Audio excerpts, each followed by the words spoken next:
Kalau ada orang ngaku NU, ngaku saya Ahlus Sunnah wal Jamaah, mazhab Syafi'i, akidah Asy'ari, Maturidi, tapi benci kepada habaib, palsu, bohong, pendusta, pembohong itu.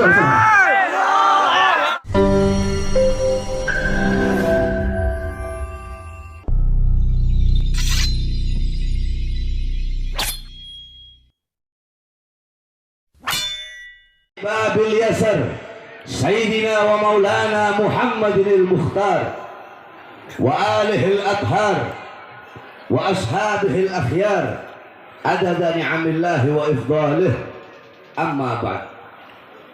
Yang saya cintai, yang saya muliakan, para alim ulama, para habaib, para kiai, para asatid, para tokoh masyarakat, segenap aparat pemerintah, wabil khusus muassis Ma'had Al-Futuhat, Mudirul Ma'had Al-Futuhat, Kiai Haji Raden Ahmad Syatibi, beserta seluruh keluarga besar beliau, beserta seluruh para santri-santri dan santriwati beliau, beserta seluruh hadirin hadirat, bapak-bapak, ibu-ibu, khususnya para pemuda-pemudi umat baginda Nabi besar Muhammad yang selalu dimuliakan oleh Allah Subhanahu wa ta'ala. Saudara-saudara, kita duduk pada sore hari yang mulia ini dalam rangka Haul Akbar, Manaqib Akbar Sultanul Aulia Asy-Syaikh Abdul Qadir Al-Jailani. Saudara-saudara, ada satu hadis yang dimana hadis ini sangat jarang sekali dibawa oleh para penceramah-penceramah atau para khutbah, para pengkhutbah. Bahkan mungkin hadis ini jarang sekali untuk kita dengar atau saudara-saudara dengar. Hadis ini tercatat dalam kitab Bughyatul Mustarsyidin, kitab fatwa karangan Al-Imam Al-Habib Abdurrahman Al-Masyhur. Kalau nggak salah bab ziarah kubur dan bab takziah. Ada satu hadis yang dimana hadis ini derajatnya dhaif, akan tetapi bisa dipakai untuk fadhailul a'mal atau bisa dipakai untuk targhib dan tarhib. Apa bunyi hadisnya? Qala Rasul sallallahu alaihi wasallam, man warraha mu'minan aw musliman faka'annama ahyahu, faman qara'a tarikhahu faka'annama zarahu, faqad istaujaba ridwanallah fi huzuril jannah. Apa artinya, saudara-saudara? Rasulullah SAW beliau bersabda, man warraha mu'mina, barang siapa yang membuat sejarah hidup orang mukmin, membuat sejarah hidup, membuat manaqib, membuat kisah hidup, membuat perjalanan hidup seorang mukmin, faka'annama ahyahu, maka seakan-akan dia telah menghidupkan orang mukmin tersebut. Contoh, saudara-saudara membuat tarikh, membuat sirah, membuat manaqib, membuat sejarah hidupnya Asy-Syaikh Abdul Qadir Jailani. Andaikan kalian mengarang, bikin, ketika kalian mengarang kitab yang berkaitan dengan manaqib, kitab yang berkaitan dengan sejarah hidup orang soleh, contoh Syekh Abdul Qadir Jailani, faka'annama ahyahu, maka seakan-akan engkau menghidupkan orang soleh tersebut. Kalau engkau membuat sejarah hidup Syekh Abdul Qadir Jailani, maka seakan-akan engkau menghidupkan Syekh Abdul Qadir Jailani. Faman qara'a tarikhahu, barang siapa yang membaca sejarah hidup daripada orang mukmin tersebut, faka'annama zarahu, maka seakan-akan orang yang membaca itu berkunjung kepada orang mukmin yang dibacakan daripada sejarah tersebut. Tadi saudara-saudara semuanya membaca manaqib Syekh Abdul Qadir Jailani, maka seakan-akan kalian telah datang berkunjung berziarah ke makam, makbarah atau kuburan daripada Sultanul Aulia Syekh Abdul Qadir Jailani. Maka barang siapa yang membuat sejarah orang mukmin tersebut atau membaca sejarah orang mukmin tersebut, maka akan Allah berikan balasan kepada dia, yaitu surga. Saudara-saudara, saudara-saudara, haul Haul itu diambil, haul itu memiliki 3 makna. Haul memiliki 3 arti. Haul yang pertama itu artinya sekeliling, sekitar. Alladzi barakna haulahu, yang kami berkahi sekitarnya, yang kami berkahi sekelilingnya. Haul yang kedua artinya daya, kekuatan, upaya. La haula, tidak ada daya, tidak ada upaya, tidak ada kekuatan. Haul yang ketiga maknanya 1 tahun. Yang namanya setiap perputaran waktu 1 tahun itu namanya haul. Jadi setiap waktu itu sudah 1 tahun, itu namanya haul. Nah, akan tetapi haul yang kita maksud di sini yaitu perayaan setiap 1 tahun dari wafatnya orang soleh, dari wafatnya seorang wali. Banyak acara-acara haul. Ada haul Syekh Abdul Qadir Jailani, ada haul Syekh Hasan Asyadili, ada haul Syekh Salman.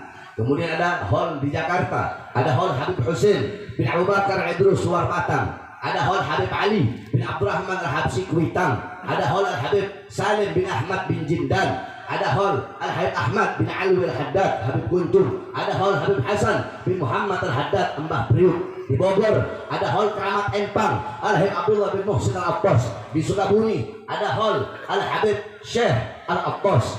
Kemudian di daerah Jawa Tengah ada haul Tegal, haul Haddad, ada haul Pekalongan, haul Al-Abbas. Di Jawa Timur ada haul Al-Habib Saleh bin Muhsin Al-Hamid Tanggul, ada haul Al-Habib Abu Bakar bin Muhammad As-Segaf Gresik, ada haul Al-Habib Ja'far bin Syekh As-Segaf Pasuruan, ada haul Al-Habib Abdullah bin Ali Al-Haddad Bangil. Kemudian di Bali ada haul Habib Bafagi, di Banyuwangi ada haul Habib Hadi bin Abdullah Al-Haddad di Banyuwangi. Kemudian di Palu ada haul Habib Idrus bin Salim Al-Jufri serta haul para kiai-kiai, para alim ulama, para asatid. Jadi yang namanya haul itu ada 2. Yang satu haul para aulia, haul orang-orang soleh, yang dimana dalam acara haul tersebut dibacakan manakib, dibacakan sejarah hidup daripada orang soleh tersebut, bagaimana ilmunya, bagaimana amalnya, bagaimana waraknya, bagaimana khaufnya, bagaimana khasyahnya, bagaimana zuhudnya, bagaimana ibadahnya, bagaimana qanaahnya, agar kita bisa mengambil intifa, mengambil iktibar, mengambil istifadah, mengambil manfaat, mengambil pelajaran daripada kisah hidup orang soleh tersebut, agar kita menjadikan beliau sebagai teladan kita, sebagai uswah kita, sebagai qudwah kita, teladan kita, pedoman kita, idola kita dalam kehidupan kita sehari-hari. Saudara-saudara, sebagaimana dikatakan, famal hayat illa li ahlil ilm, tidak ada kehidupan kecuali kehidupan hanya miliknya orang-orang yang berilmu, kehidupan hanya miliknya orang-orang yang berilmu, kehidupan hanya miliknya orang-orang soleh.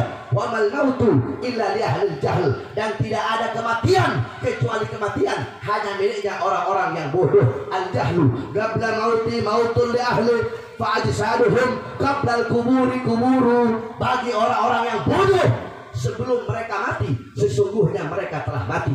Orang yang bodoh sebelum jasad mereka dikuburkan, sesungguhnya jasad mereka telah terkubur. Saudara-saudara sekalian yang dimuliakan oleh Allah Subhanahu wa taala, kita duduk di sini mengingat Syekh Abdul Qadir Jailani dalam hadis dalam Rasul sallallahu alaihi wasallam, zikrul anbiya ibadah, mengingat para nabi, mengingat para rasul itu adalah ibadah. Zikrul salihin, mengingat orang-orang soleh, mengingat para aulia, mengingat para wali, kafarah, itu adalah tebusan bagi dosa-dosa kita. Saudara-saudara, kenapa kok kita butuh membaca manakib? Kenapa kok kita butuh hadir pada acara-acara haul daripada orang-orang soleh? Para ulama mengatakan bahwasanya kita manusia butuh untuk berkunjung kepada orang-orang yang dimana orang tersebut bisa memberikan kita nasihat, bisa menghidupkan hati kita yang mati, bisa memberikan kepada kita petunjuknya, hidayahnya. Akan tetapi kalau engkau tidak bisa menemukan orang-orang hidup yang bisa memberikan petunjuk kepada engkau, maka carilah daripada kisah orang-orang soleh yang telah wafat. Bagaimana? Itu dengan membaca manakib, dengan membaca tarikh, dengan membaca sirah. Saudara-saudara, Al-Quran huwa nurul mubin wa dzikrul hakim wa siratul mustaqim. Bukankah Al-Quran itu adalah cahaya yang nyata, Al-Quran itu adalah sebutan yang bijaksana. Al-Quran jalan yang lurus. Al-Quran petunjuk bagi seluruh umat manusia. Al-Quran ibarat mata bagi orang-orang yang buta. Al-Quran ibarat telinga bagi orang-orang yang tuli. Al-Quran ibarat lidah bagi orang-orang yang bisu. Al-Quran itu yang merupakan petunjuk. Al-Quran berisikan sejarah. Al-Quran berisikan kisah hidup para nabi, para rasul yang telah wafat untuk menjadi pelajaran bagi Nabi kita Muhammad pada masa itu, bagi kita di masa sekarang, dan bagi nanti orang-orang yang akan ada di masa yang akan datang. Al-Quran berisikan kisah para nabi, para rasul yang dimana beliau-beliau telah wafat, telah meninggal dunia. Syariatnya walaupun hakikatnya beliau-beliau hidup, tetapi syariatnya beliau telah meninggal dunia. Tapi kisah-kisah orang yang sudah wafat menjadi pelajaran bagi kita orang-orang yang masih hidup. Sebagaimana kakek kami Al-Habib Ahmad bin Umar bin Smith, beliau seorang mujaddidul Islam, pembaharu Islam setelah Al-Imam Al-Habib Abdullah bin Ali Al-Haddad. Nah, beliau berkata, aqwamu ahya'in tamutul qulub bidzikrihim, aqwamu amwatin tahyal qulub bidzikrihim. Apa kata beliau? Berapa banyak orang-orang yang masih hidup, mereka masih hidup, tetapi mengenang mereka, mengingat mereka bisa mematikan kita punya hati, saudara-saudara. Sedangkan berapa banyak orang-orang yang sudah wafat minal ulama wal auliya wasyuhada wassalihin, mereka telah wafat, tetapi mereka dari kalangan para ulama, orang-orang soleh, para wali, mengingat mereka, mengenang mereka, justru bisa menghidupkan hati-hati yang mati, saudara-saudara. Itulah para ulama yang dimana mereka walaupun telah meninggal dunia, walaupun telah wafat, akan tetapi mereka akan hidup selama-lamanya. Mereka hidup. Famal hayat illa lihal ilm. Tidak ada kehidupan kecuali kehidupan itu hanya miliknya orang berilmu, hanya miliknya orang-orang soleh. Bukan berarti mereka enggak mati. Yakni para ulama mengatakan hayatuhum abada, kehidupan mereka abadi selama-lamanya. Bukan berarti mereka enggak mati, bukan berarti mereka enggak meninggal dunia. Mereka mati, mereka wafat, mereka meninggal dunia. Jasad mereka hancur, tulang belulang mereka, jasad mereka, badan mereka terkubur. Akan tetapi mengenang mereka akan abadi selama-lamanya. Contoh, ibunda Nabi Muhammad SAW. Kalau masih ada yang ngomong, saya pergi, saya pulang.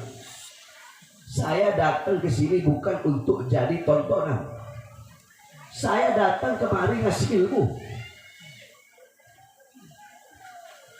Kalau masih ada yang ngomong, saya pulang. Saya ini bukan pelawak, saya bukan ustadz yang suka ngelawak, bukan. Saya kasih ilmu kepada kalian, saya kasih manfaat kepada kalian. Saya butuh ilmu. Ada yang ngomong, udah mau maghrib sebentar lagi. Dengarkan sedikit nasihat yang saya sampaikan. Ibunda Nabi Muhammad, Sayyidatuna Aminah binti Wahab, beliau meninggal di Abwa, Al-Abwa Al-Qarya bainal Makkah wal Madinah. Abwa itu satu desa yang berada di antara Makkah dan Madinah. Sebelum beliau wafat, beliau bersyair. Ketika itu Rasulullah berumur 6 tahun. Apa syair ibunda Nabi Muhammad? Beliau berkata, kullu hayyin mayyit wa kullu jadidin bal wa kullu kibarin yafna ana mayyitatun fadzikri bak. Apa kata ibunda Nabi Muhammad? Beliau berkata, kullu hayyin mayyit, segala sesuatu yang hidup pasti akan mati. Sebagaimana dalam Al-Quran Allah berfirman, kullu nafsin dha'iqatul maut, segala yang bernyawa, segala yang berjiwa pasti akan merasakan yang namanya kematian. Kullu man 'alaiha fan, segala sesuatu yang ada di atas bumi pasti hancur, pasti binasa. Kullu syai'in khaliqun illa wajha, segala sesuatu zat apapun, wujud apapun, bentuk apapun akan musnah, akan hancur, akan tiada kecuali Allah Subhanahu wa taala. Kullu hayyin mayyit, segala yang hidup pasti akan mati, kata ibunda Nabi Muhammad. Wa kullu jadidin bal, segala sesuatu yang baru pasti akan usang. Baju baru yang kau pakai tidak akan baru selama-lamanya, saudara-saudara. Rumah baru yang engkau bangun tidak akan baru selama-lamanya. Kendaraan yang baru engkau beli tidak akan baru selama-lamanya. Bahkan daun yang hijau tidak akan hijau selama-lamanya. Akan ada masanya, waktunya dia menguning, kemudian dia gugur dari tangkai. Semua yang baru pasti akan usang. Kullu kibarin yafna. Semua orang tua mati, semua orang tua hancur, semua orang tua binasa. Ana mayitatun, aku nantinya mati, aku nantinya jadi mayat. Fabikri bak. Akan tetapi walaupun aku mati, walaupun aku jadi mayat, mengenangku akan abadi selama-lamanya. Kenapa? Faqad taraktu khairan. Karena aku telah meninggalkan kebaikan. Wa walatu tuhra, aku telah melahirkan anak yang suci. Apa kebaikan yang ditinggalkan oleh beliau? Nabi Muhammad. Siapa anak suci yang dilahirkan oleh beliau? Nabi Muhammad. Sehingga setiap orang yang mengenang Nabi Muhammad pasti akan mengenang ibunda Nabi Muhammad. Setiap orang yang mengingat Nabi Muhammad pasti akan mengingat ibunda Nabi Muhammad, karena beliau adalah manfaat yang sangat besar, kebaikan yang paling besar yang ditinggalkan oleh ibu beliau. Makanya saya heran kalau ada golongan-golongan Wahabi yang mengatakan bahwasanya bapak ibu Nabi dalam neraka. Ini orang-orang yang tidak punya akhlak dan adab kepada baginda Nabi besar Muhammad. Saya jelaskan sedikit hadis tersebut. Hadis yang dimana su'ilah Rasul SAW, ketika Rasul ditanya, aina abuka, di mana ayahmu? Rasulullah menjawab, inna abi wa abaka finnar. Sesungguhnya ayahku dan ayahmu dalam neraka. Di sini banyak santri pernah dengar itu hadis? Ya, pernah dengar? Itu hadis riwayat Hammad ibn Salamah. Ada satu hadis lagi riwayat Ma'mar. Nah, perbedaannya kalau hadis riwayat Hammad ibn Salamah ada sebutan inna abi, sesungguhnya ayahku. Kalau hadis riwayat Ma'mar, inna abaka finnar, selesai. Sesungguhnya ayahmu dalam neraka. Tidak ada Rasulullah menyebut ayahku. Nah, ini kedua hadis yang berlawanan harus ditarjih. Dalam ilmu tarjih wa ta'dil harus dicari tahu mana yang paling kuat, mana yang paling rajih dari kedua hadis tersebut. Ternyata setelah kami tarjih, yang lebih kuat adalah riwayat Ma'mar yang tidak mengatakan sesungguhnya ayahku di neraka. Kenapa? Karena yakni Hammad ibn Salamah sa'ahifduh. Hammad ibn Salamah itu apalannya buruk, saudara-saudara. Sehingga kalau ditarjih hadis riwayat Hammad dan hadis riwayat Ma'mar, lebih kuat hadis riwayat Ma'mar. Saudara-saudara, jangankan ayah atau ibu Nabi Muhammad.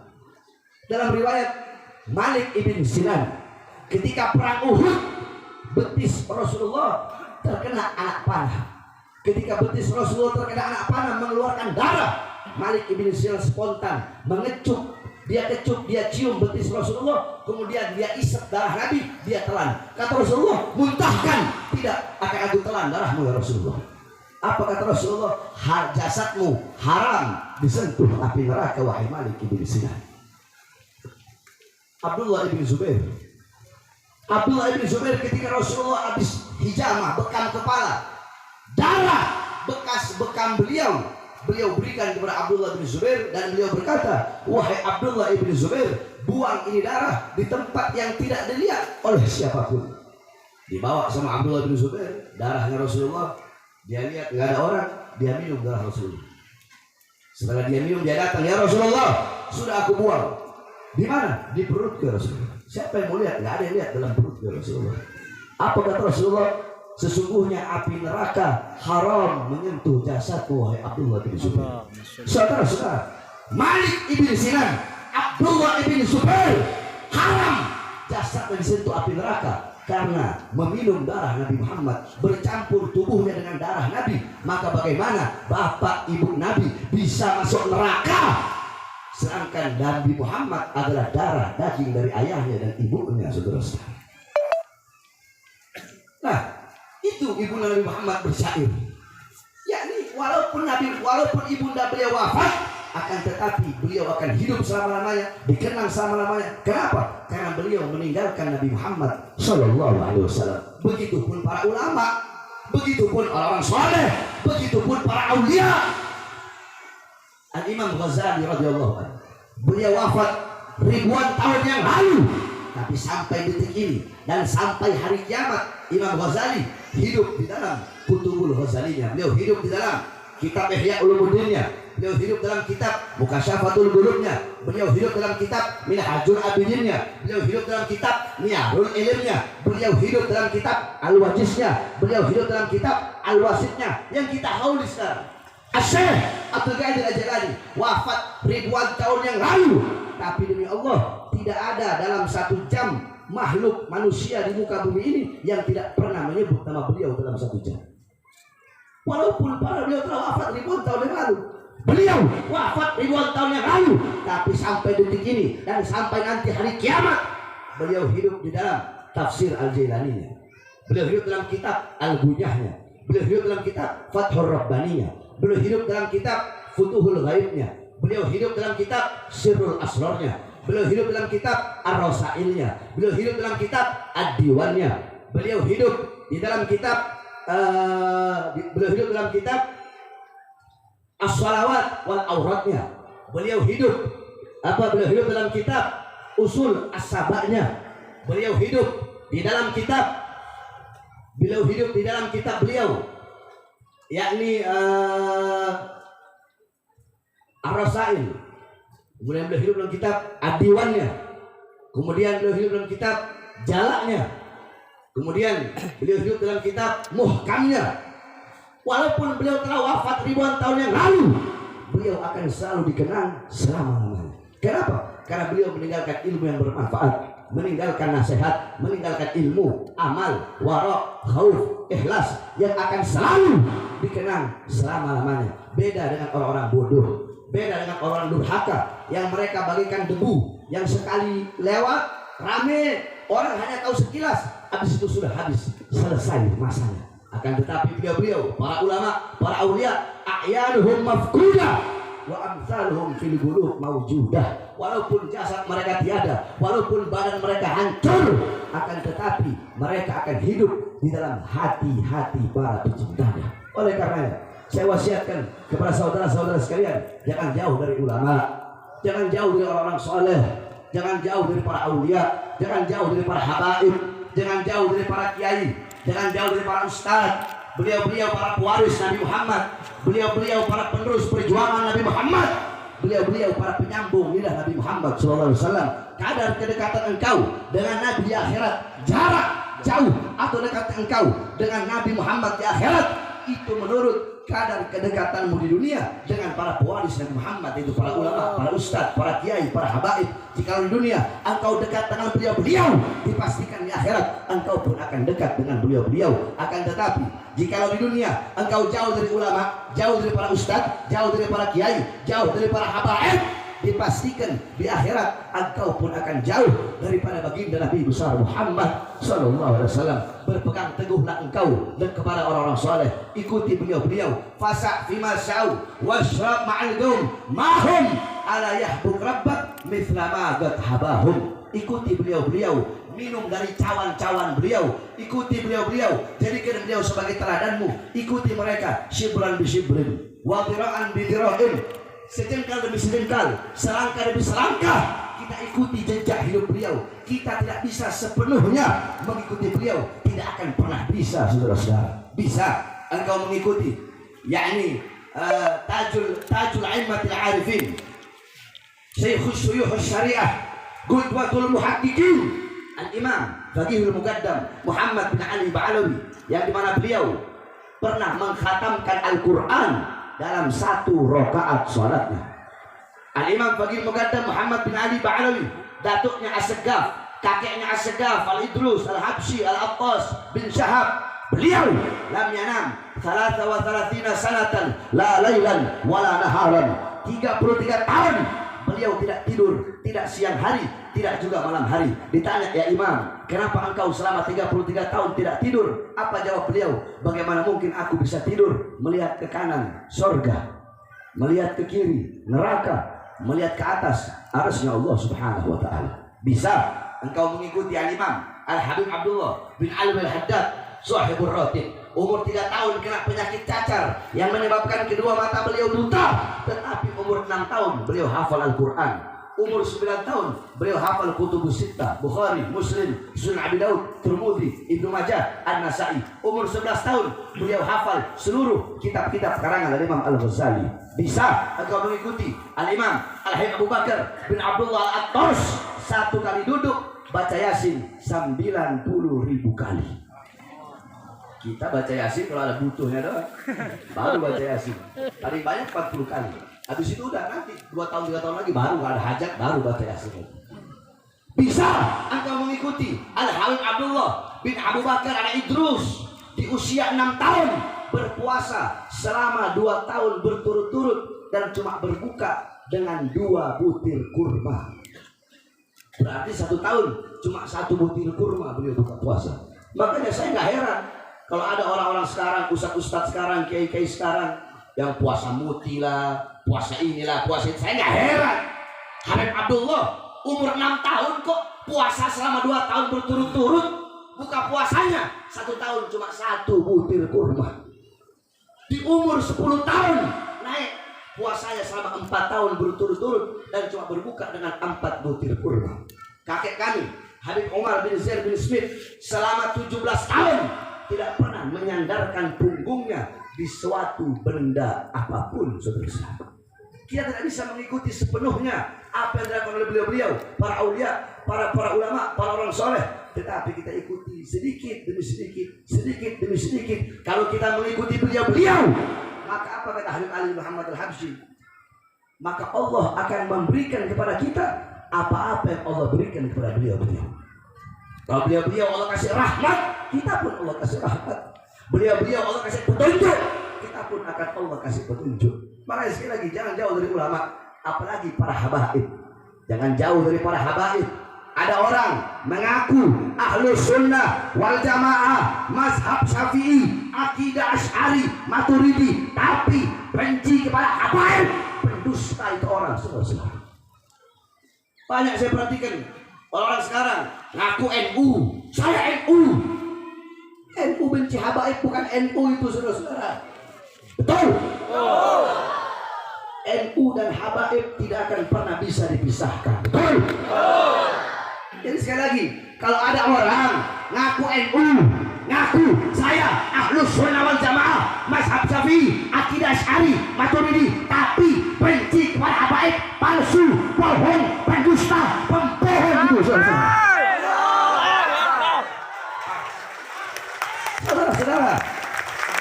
Rasulullah sudah bilang, hum itrati khuliqu min tinati fawailun. Ingat kata Rasulullah, fawailun lil mukadzibina bi fadlihim, man ahabbahum ahabbahullah, man abghadahum abghadahullah. Mereka keluargaku, mereka para habaib keluargaku, anak cucuku, mereka diciptakan dari tanahku. Maka celakalah bagi orang-orang yang mendustakan keutamaan mereka. Barang siapa yang mencintai mereka akan dicintai oleh Allah, dan barang siapa yang membenci mereka maka akan dibenci oleh Allah Subhanahu wa taala. Man mata wa bughdi ala ali Muhammad, barang siapa yang mati dalam keadaan membenci anak cucu Rasulullah, hasyarahullah yaumal qiyamah yahudiyan. Di akhirat Allah bangkitkan dia menjadi golongan orang-orang Yahudi. Kila insama wa shalla, qala insama wa shalla. Ada yang bertanya, ya Rasulullah, walaupun dia sholat, walaupun dia puasa, kata Rasulullah, insama wa shalla, walaupun dia sholat, walaupun dia puasa, mati dalam keadaan membenci anak cucu Rasulullah, di akhirat Allah bangkitkan dia menjadi orang-orang Yahudi. Jangan jauh dari para habaib. Rasulullah bilang, an-nujum amanul ahli sama wa ahli baiti amanul ahli al-ard. Bintang-bintang adalah pengaman bagi penduduk bumi, penduduk langit. Bintang-bintang adalah keamanan bagi para penduduk langit. Sedangkan keluargaku, anak cucuku, mereka adalah pengaman, keamanan bagi para penduduk-penduduk bumi. Cintai beliau-beliau, saudara-saudara, para habaib, para kiai, para ulama, orang soleh. Rasulullah bilang, kun aliman, jadilah engkau semua orang alim, jadilah engkau orang yang berilmu. Habib, saya nggak bisa jadi ulama. Habib, saya nggak bisa jadi orang berilmu. Nggak bisa jadi orang berilmu. Kun muta'alliman. Jadilah santri. Jadilah penuntut ilmu. Masuk pondok-pondok pesantren. Masuk madrasah-madrasah diniyah. Habib, saya nggak bisa jadi santri. Saya nggak bisa jadi penuntut ilmu. Nggak bisa jadi santri. Kun mustami'an. Jadilah pendengar ilmu. Duduk di majelis-majelis seperti ini. Dengarkan ilmu para ulama. Nasihat para ulama. Hikmah-hikmah para ulama. Para ustadz, para kiai. Habib, saya nggak punya waktu. Nggak bisa juga. Yang terakhir. Kun muhibban. Jadilah pecinta. Pecinta para ulama. Pecinta orang-orang soleh. Pecinta para habaib. Pecinta para kiai. Pecinta para ustadz. Pecinta orang-orang berilmu. Pecinta ilmu. Itu pilihan terakhir, saudara-saudara. Wala takun khamisan. Jangan engkau jadi golongan yang kelima. Siapa golongan yang kelima? Ulama bukan, ustadz bukan, kiai bukan, santri bukan, pendengar ilmu bukan, pecinta ulama bukan, pecinta ilmu bukan, bangsat iya, goblok iya, bodoh iya, biadab iya, ahli maksiat iya. Malah jadi pembenci ulama, pembenci ustadz, pembenci kiai, pembenci habaib, pembenci ilmu. Ini adalah al-anun nas, manusia yang paling laknat, manusia yang paling bejat, manusia yang paling biadab. Al-khinzir wal kalab asyrafu minhu wa akramu minhu wa abyadu minhu. Anjing, babi lebih mulia daripada dia, lebih utama daripada dia, dan lebih putih daripada dia. Al-khinzir wal kalab awwaluhu turab wa akhiruhu turab. Anjing, babi awalnya tanah, kembali kepada tanah. Sedangkan orang yang membenci ulama, membenci para kiai, membenci para habaib, awwaluhu turab wa akhiruhu hisab wan nar wal azab. Kalau anjing, kalau babi, awalnya tanah, kembali kepada tanah. Apakah nanti Allah tanya, anjing, babi, sudahkah kamu menuntut ilmu? Allah kayak gitu gak? Anjing, babi, kenapa kamu benci ulama? Kenapa kamu gak sholat? Kenapa kamu melacur? Kenapa kamu berzina? Kenapa kamu mabuk? Allah tidak tanya begitu kepada anjing. Allah tidak tanya begitu kepada para babi. Akan tetapi kepada orang yang membenci ulama, mereka akan diberi pertanyaan satu persatu, dihisab. Mereka akan Allah bangkitkan, kemudian di padang mahsyar, yaumul mizan, yaumul hisab, sehingga Allah azab, Allah masukkan ke dalam neraka. Oleh karenanya jangan jauh dari ulama, jangan jauh dari orang-orang soleh. Khususnya di sini banyak para santri-santri, khususnya santri-santri salafi. Kenapa saya mau bahas santri-santri salaf? Karena saya dulu adalah santri salaf. Saya mondok selama 18 tahun, saudara-saudara. Nah, kalian para santri-santri salafi, kalian para santri-santri salaf, kalian adalah benteng daripada ahlus sunnah wal jamaah. Santri-santri salaf, benteng ahlus sunnah wal jamaah, benteng aswaja, benteng syafi'i, benteng akidah asy'ari maturidi. Santri-santri salaf, benteng NKRI, benteng merah putih. Para santri-santri salaf adalah benteng bangsa, benteng negara, benteng bagi rakyat Indonesia. Maka hendaklah kalian para santri-santri salaf menjadi santri-santri yang bermental baja. Kalau ada orang ngaku santri salaf tapi mentalnya mental tempe atau mentalnya mental kerupuk, kalau mental kerupuk kena air melempem dia, itu santri salaf bohong, santri salaf dusta, itu tidak pantas jadi santri salaf. Namanya santri salaf, mentalnya harus mental baja, betul? Mental harus mental baja. Jadi santri itu harus berani, jangan penakut, jangan cemen. Lihat dulu saudara-saudara, dulu belum ada tentara, belum ada polisi, belum ada presiden, belum ada kantor-kantor gubernur, istana, belum ada Indonesia, belum ada merah putih. Yang ada pondok-pondok pesantren, masjid-masjid, surau-surau, musola-musola, para ustadz, para kiai, para santri-santri salaf. Waktu itu belum ada presiden, tentara, polisi, belum ada. Yang ada para santri-santri. Santri-santri zaman dulu, siang mereka pegang pulpen, siang mereka ngafalin alfiyah, mereka apa malam mereka pegang alfiyah, mereka pegang zubah, mereka hifdzul mutun, mereka murojaah, mereka mutolaah. Malam mereka pegang pulpen. Santri-santri zaman dulu malam pegang pulpen, malam berlinangan air mata, siang mereka pegang pedang berlinangan darah untuk memerdekakan bangsa dan negara Indonesia. Oleh karenanya bangsa negara Indonesia santri. Betul? Makanya saya sampaikan kalian para pejabat, kalian para pemerintah, jangan pernah macam-macam dengan kami para santri, khususnya para santri-santri salafi. Jangan kalian ajarkan kepada kami tentang nasionalisme. Jangan kalian ajarkan kepada kami tentang cinta tanah air. Karena kami dari baru lahir, dari kami mondok di pondok-pondok pesantren, guru-guru kami, para ustadz kami, para kiai kami, para habaib kami telah menanamkan dalam hati kami hubbul watan minal iman, cinta tanah air sebagian daripada iman. Sehingga kami para santri-santri salaf, andaikan ada negara-negara asing atau para pengkhianat bangsa atau para perusahaan-perusahaan negara yang ingin mengobok-obok Indonesia, yang ingin merusak Indonesia, yang ingin merampas kedaulatan Indonesia, demi Allah kami para santri-santri salaf yang tidak pernah lepas dari sarung, kami akan berada di barisan paling depan, rela hancur, rela binasa demi bangsa dan rakyat Indonesia. Tanya semua santri-santri salaf yang ada di sini, siap hancur di Indonesia, siap binasa di Indonesia, siap mati di merah putih. Allahu Akbar, Allahu Akbar, Allahu Akbar. Saudara-saudara, saya bukan ulama. Sampai detik ini saya masih menganggap diri saya sebagai seorang santri. Saya keluar masuk penjara 2009, saya di penjara 2010, 2009, 10, 2012, 2018 saya masuk, 2020 saya masuk lagi, baru bebas 2 hari, baru bebas 2 hari saya masuk penjara lagi, dibawa ke Nusa Kambangan. Saudara-saudara, tangan saya diborgol, perut saya diborgol, kaki saya diborgol. Ketika itu ada seorang polisi penjara yang dimana ketika dia memborgol saya, dia minta maaf. Habib, saya minta maaf Habib, saya takut kualat Habib.